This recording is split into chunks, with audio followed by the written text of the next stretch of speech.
CBS presents this program in color.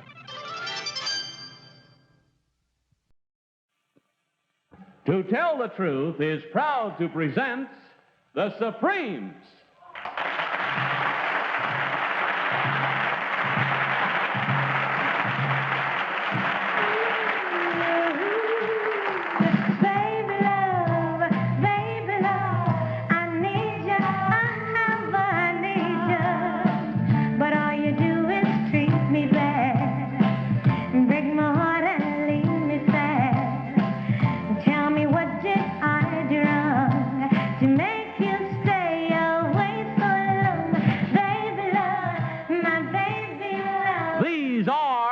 Supremes. They're singing Baby Love, a prime example of the biggest thing in rock and roll, the Motown sound. The Motown sound was created by one of these three men. What is your name, please? My name is Barry Gordy, Jr.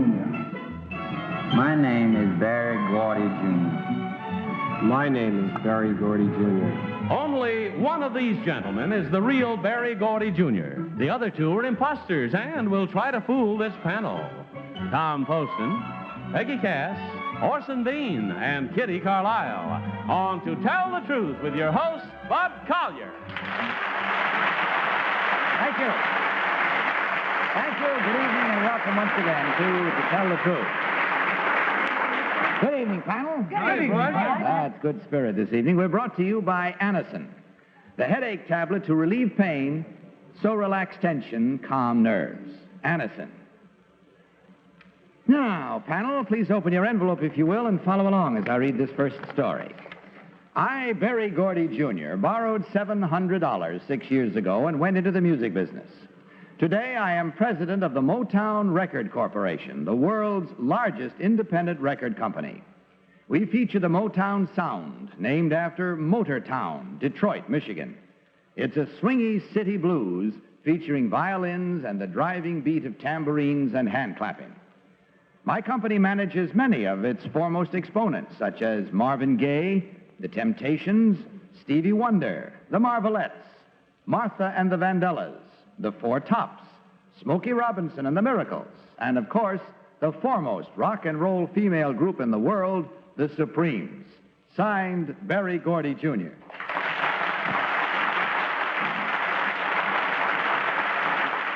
Now, panel, these three gentlemen all claim to be, as you heard, Barry Gordy, Jr. Let's start the questioning with Tom Poston. Tom? Oh, thank you, Bud. Number two, what is the Motown sound that consists of? Where did it have its origin?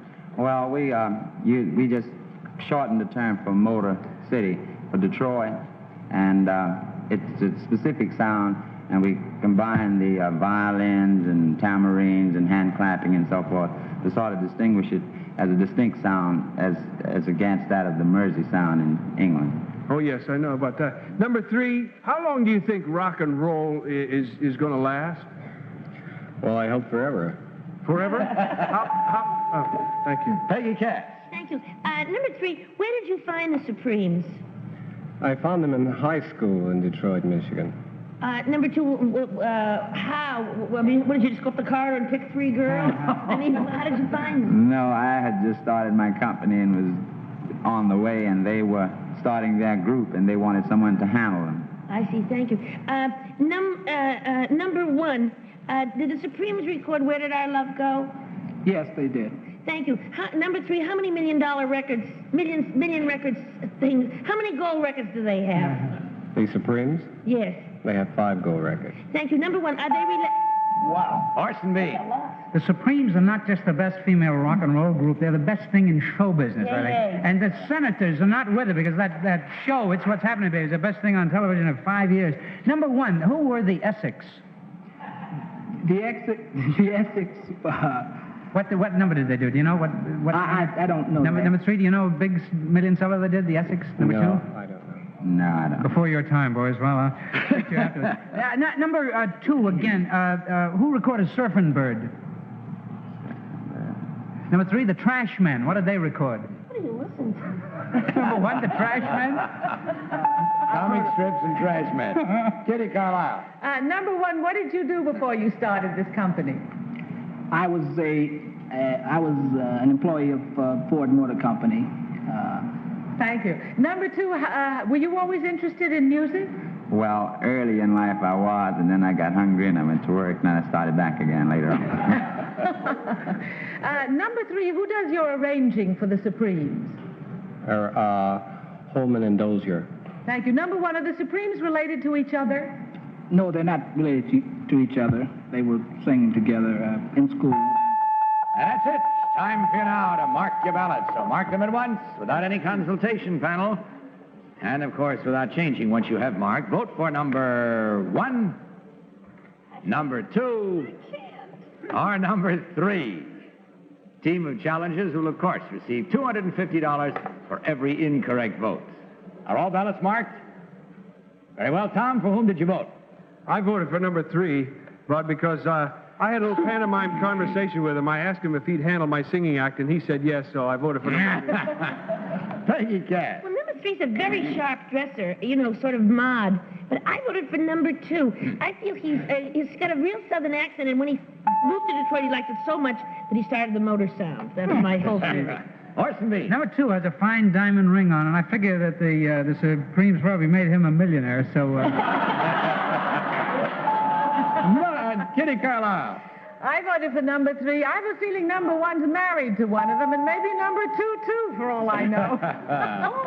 All right, that splits it up then, right down the middle. 2 for number two, 2 for number three. Here we go to find out right now which one of these gentlemen, in truth, is Berry Gordy Jr. Will the real Berry Gordy Jr.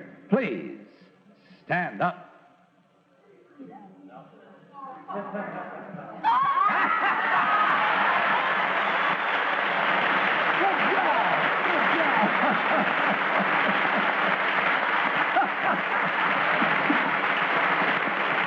Oh, boy.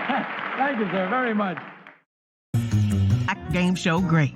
Pearl Bailey.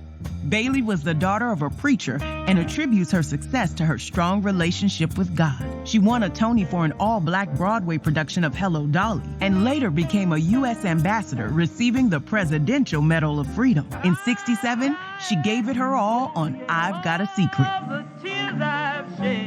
Keep watching for more of our salute to Black Game Show greats, right here on Buzzer. I'm sure after hearing that small sample of the Motown sound, you'd like to hear more, wouldn't you? All right.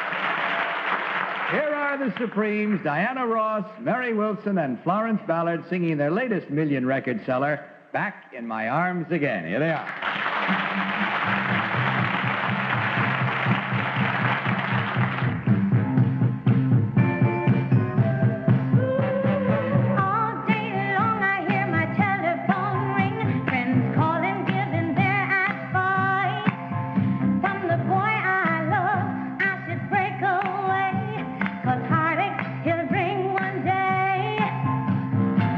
I listen once to my friend's advice, but it's not gonna happen.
great.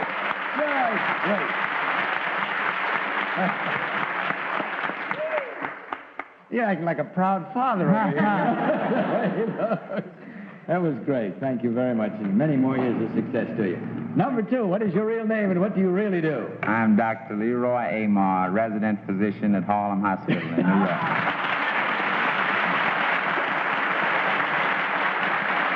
And number 3, what is your real name, and what do you do, sir? I'm Walter Fontaine. I'm a hairstylist here in New York City. Well, it's easy to take the score, gentlemen, because there were 4 incorrect votes, and that's worth $1,000 to you. May it bring you great joy. And, of course, on your way out, you'll also receive a gift package of all the fine products from the makers of Anison. Thank you very much for a bright start to a lovely evening. Good night, and God bless you.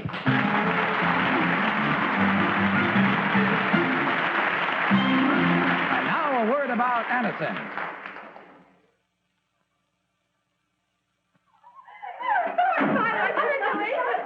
Miss Baxter, have you seen Amy's engagement ring? No, I haven't. I have too much work for such nonsense. Control yourself. Sure, you have a headache, you're tense, irritable, but don't take it out on others. You need Anison for fast relief. The big difference in Anison makes a big difference in the way you feel. Minutes after taking Anison, headache pain's gone, so tension's gone, irritability's gone. You're in control again. You see, Anison is a combination of ingredients that contains the pain reliever prescribed most by doctors. So for headache pain, remember, an aspirin tablet gives some relief, and with buffering you get some. But an Anison gives this same pain relief, plus extra relief power, plus the power of an extra ingredient. So millions get fast relief without stomach upset. The big difference in Anison makes a big difference in the way you feel. And now let's meet our next team of challengers.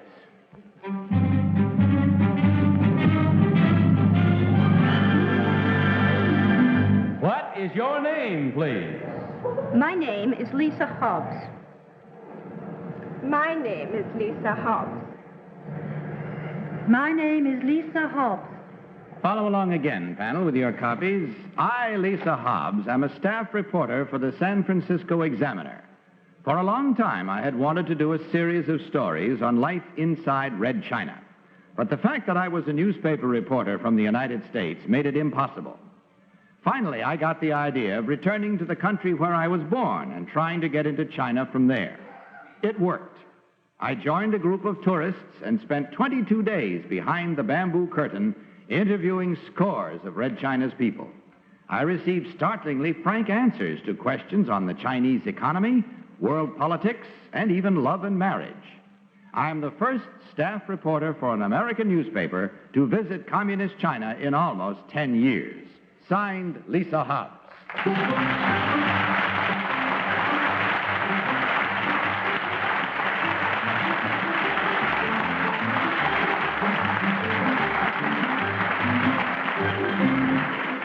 Panel, these 3 ladies all claim to be Lisa Hobbs. Let's start this cross-examination questioning with Peggy Cass. Peggy? Thank you, Bud.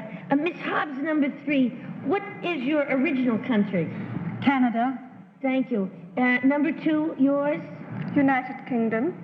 Thank you. And number 1, what was your original country? From Australia. Thank you. Number 3, were you allowed to move around China quite freely, or did you have chaperones? I was allowed to move quite freely. Thank you. Number 2, what kind of number 2, you don't have both American and Canadian citizenship. No, I don't. Just British. Thank you. Well, number 3, didn't you have, like, in Russia you have in-tourist guides? Didn't they assign guides to you so that you could... Yes, I had 2 interpreters with me. Thank you. Well, number 1, were you allowed...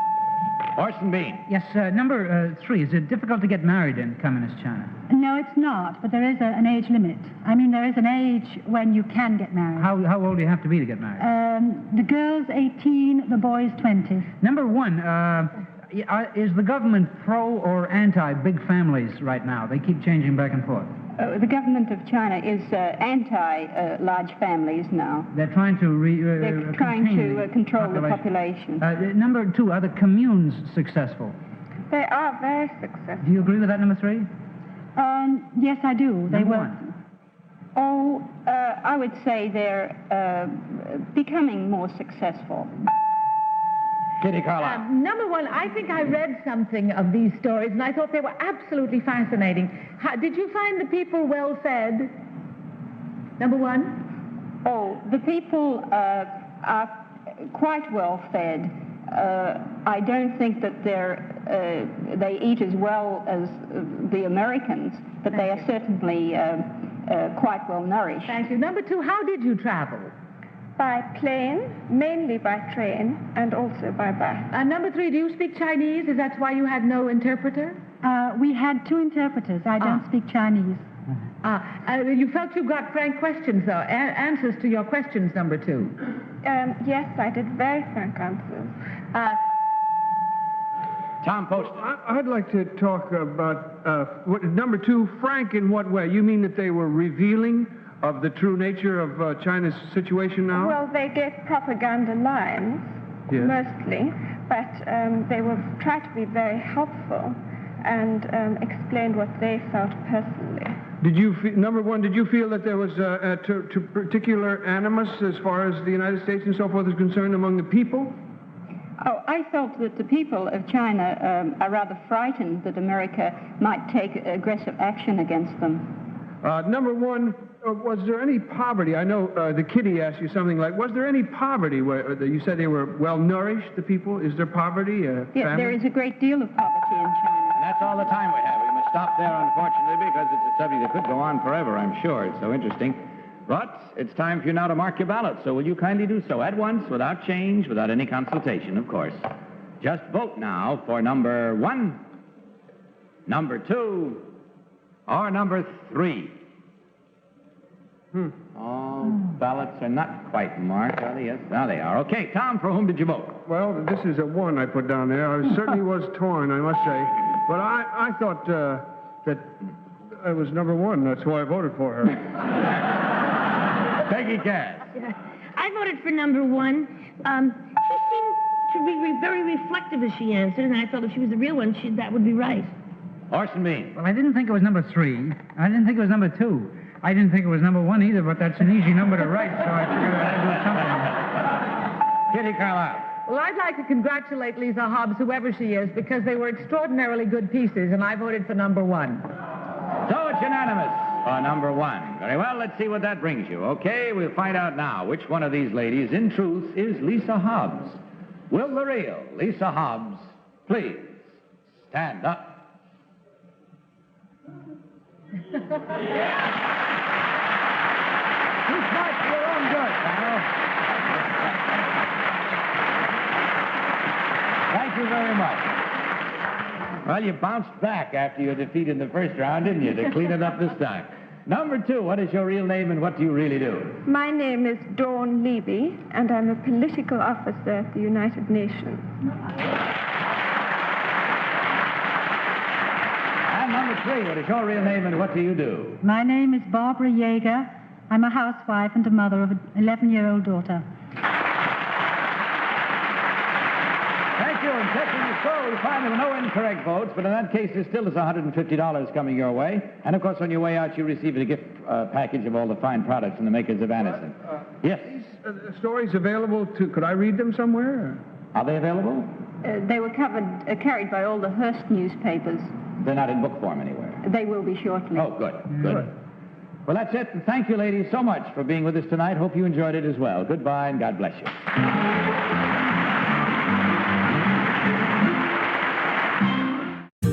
And now let's meet our third team of challengers.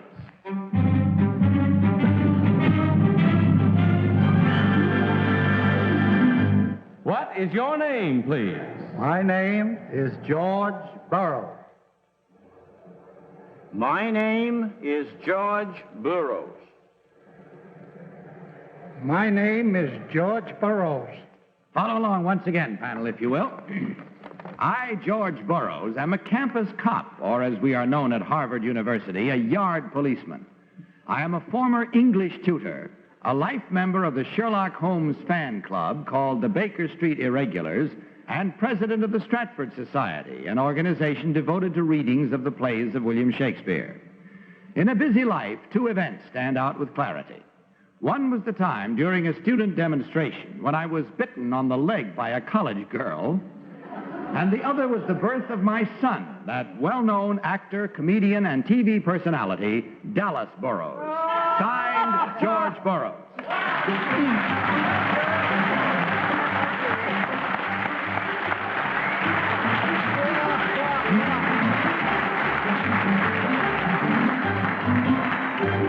All right, panel, these three gentlemen all claim to be George Burrows. We'll start with Orson Bean. Orson? I'm afraid I have to disqualify myself, Bud. You do? Why? Well, since you ask, my real name is Dallas Burrows, and one of these three men is my father.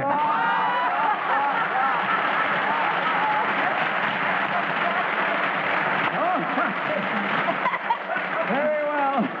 Then we proceed to Kitty Carlisle. Kitty? I must tell you, I did something I've never done in my life before. I said to Orson, I don't know who Dallas Burrows is.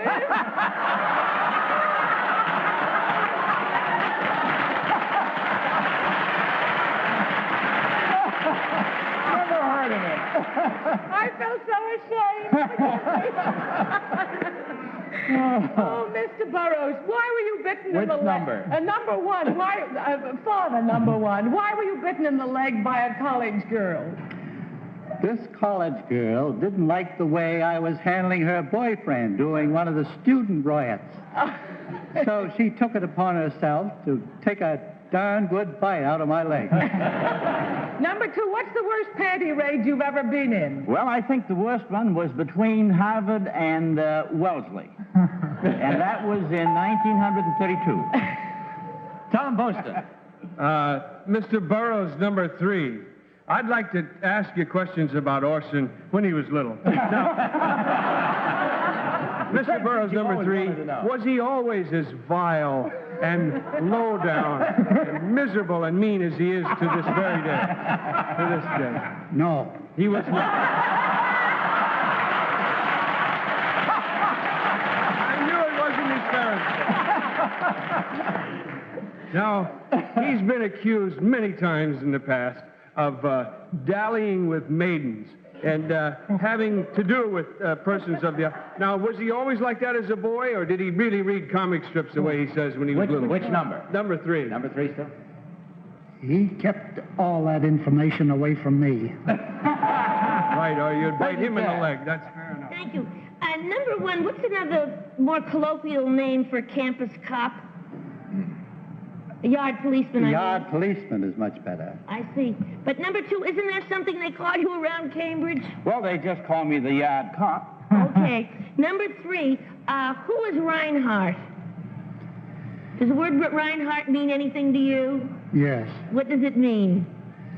It means a poor... It means that the time is gone. Yeah. That's right. Now, if you will, please, mark them at once without change, without consultation. Don't even ask for help from Orson. And vote for number 1. 10-1, Orson would bet wrong. Number 2. Or number 3. Are all ballots marked? All right, Tom, which one this time? Well, I voted for number 3. Really, he's the only one I asked a question about, and I knew that Orson wasn't like that when he was little. I knew. Peggy. Well, I voted for number 2 because when I asked what Reinhardt meant, he laughed. That's the war cry in the spring of Harvard that starts the riots. You go to Harvard? Sort of. Orson, yours goes as an incorrect vote. You put an H for Harvard down, I see. And Kitty. Well, I voted for number 3 because he has a kind of Yankee air that I associate with Orson, or Dallas Burrows, as I now know to be the truth. And I think it's number 3. Very well, there we have it. With 2 for number 3, 1 for number 2, we go into the clear area with that to find out who's right and who's wrong. As we learn which one of these 3 gentlemen, in truth, is George Burrows. Orson, why don't you take over? Did you know about this before? No. Okay, Dad, take over. No, it's not him. Is it? Oh!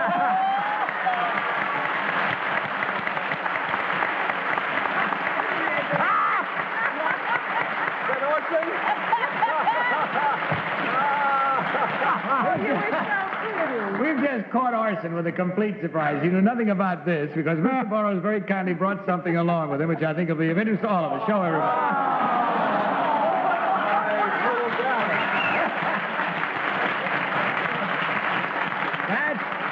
That's baby Dallas at the age of 4. And a fine-looking boy. Yes, sir. Fine-looking boy. Oh, my, that was good fun. We had a hard time keeping that secret. Number 1, what is your real name and what do you really do? My name is Frank Daly. I'm assistant manager of the Americana Hotel here in New York.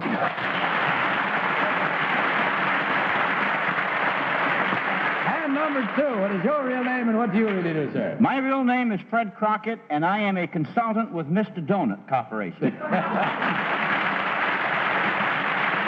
So the score reveals that there was 1 incorrect vote and 1 incorrect because of Orson having to disqualify himself, making therefore a total of 2 incorrect, and that's twice $250 for $500. Gentlemen, it isn't nearly come close to the amount of enjoyment and fun that you gave us. Of course, on your way out, you'll also receive a gift package of all the fine products from the makers of Anacin. Our thanks again. And, Pop, you should be proud because we're proud to have him on the show. Good night and God bless you.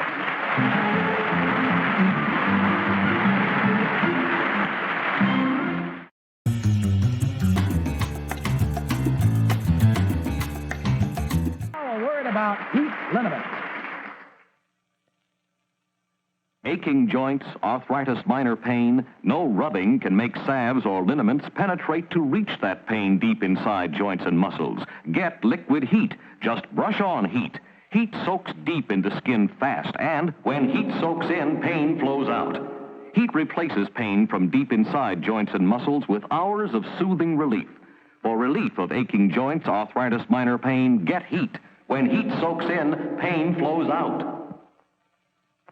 New shoes? No. New shoe polish. New Griffin Liquid Wax shines bright like a new layer of leather. This test on glass shows the difference. This other leading black polish looks thin, watery, but Griffin has the rich, bright look of a new layer of leather, covers evenly with a richer, deeper shine. Get Griffin Liquid Wax. Griffin shines bright like a new layer of leather. Orson, that was a lot of fun. Yeah. I understand you won't be with us next week because you'll be appearing in Send Me No Flowers. Let's see, out at Parsons College in Fairfield, Iowa. Yes, I'll be acting with the college students. It's going to be great fun. Nice. That I know. We'll miss you. In Orson's place next week will be our friend Gene Rayburn. Well, that's it. Good night, panel. Good night. Good night to all of you. Good night from Anacin. Join us next week at the same time, and of course, I'll see you tomorrow afternoon on the daytime show. But in the meantime, don't you forget to tell the truth. Night. If you enjoyed this, please subscribe to my YouTube channels for more great Hudson TV content.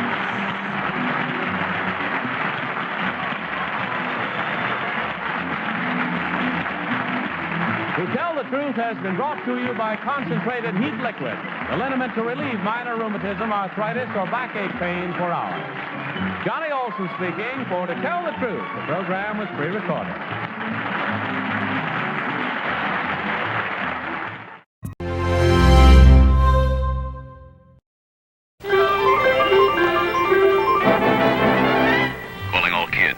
Calling all kids. Keep an eye out for these two birds. One calls himself Heckle, the other Jekyll. They're a pair of real comedians. There's another bird following them, the world's funniest penguin. He goes under the name of Tennessee Tuxedo. In the same neighborhood is an extraordinary mouse. He's fast-moving and high-flying. He's Mighty Mouse. Now, approaching the jungle, we come to the domain of Linus the Lion-Hearted, definitely the one to meet. Let's face it, kids, he's the king. Tom and Jerry turn up everywhere. You can't miss them. Visit them right after Linus. Join Quick Draw McGraw and corral yourselves some Western fun. There's your tour, kids. 6 cartoons, in color, each Saturday morning.